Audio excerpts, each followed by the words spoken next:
Première hypothèse, les faits tels que je viens de les rapporter nous ont dit tout sur l'affaire. C'est le désaccord entre le chef d'une société militaire privée et le ministère russe de la Défense. Il ne voulait pas se soumettre au ministère russe de la Défense parce que, quelque part, son affaire, qui était une affaire privée, a été nationalisée. C'est le problème du conflit entre la privatisation et la nationalisation. Quand vous créez une entreprise privée et que l'État met la main sur cette entreprise privée, il est possible que vous demandiez à l'État de vous payer des dommages et intérêts. Et si vous n'êtes pas d'accord avec ce que l'État veut vous payer, ça crée un conflit entre vous et l'État. Donc la première hypothèse, c'est un conflit entre un chef d'entreprise privée, Evgeny Prigojine, et l'État russe. Prigojine, estimant que l'État russe ne lui donne pas la contrepartie de la valeur de son entreprise, ne voulait pas de la nationalisation de son entreprise. Or, l'État russe a ordonné la nationalisation de toutes les milices, de toutes les sociétés militaires privées. Bref, il a ordonné la contractualisation de leurs relations avec le ministère de la Défense. Donc, première hypothèse, c'est ça.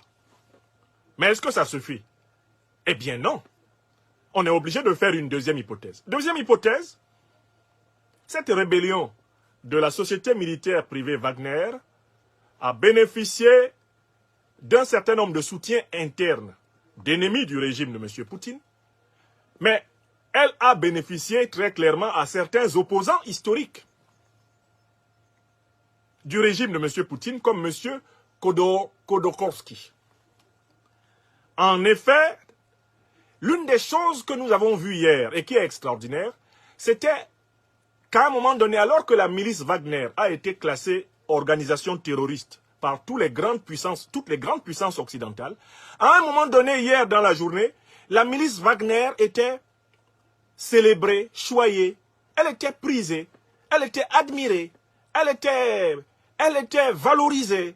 Et même à un moment donné, on a même appris que les sanctions qui étaient prévues contre cette milice venaient d'être suspendues par la puissance américaine. Bref, Wagner est passé de diable à Dieu hier dans la journée. Même le chef de l'État ukrainien,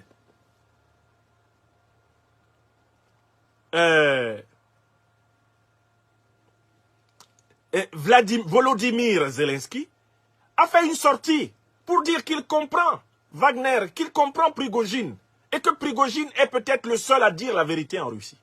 Donc même l'Ukraine soutenait Prigojine. Et j'ai même écouté sur plusieurs médias occidentaux des gens dire que la véritable contre-offensive de l'Ukraine contre la Russie, c'était effectivement ce retournement de Wagner contre la Russie, contre le ministère de la Défense, contre Poutine. Oui, hier, j'ai assisté à une chose extraordinaire. Dans l'histoire de l'analyse politique, je n'avais jamais vu ça. On nous a tambouriné depuis 3 ans. Wagner, c'est le diable. Wagner, c'est le diable. Wagner, c'est le diable. Hier, quand Wagner semblait être aux portes de Moscou, tous, ils s'étaient alignés derrière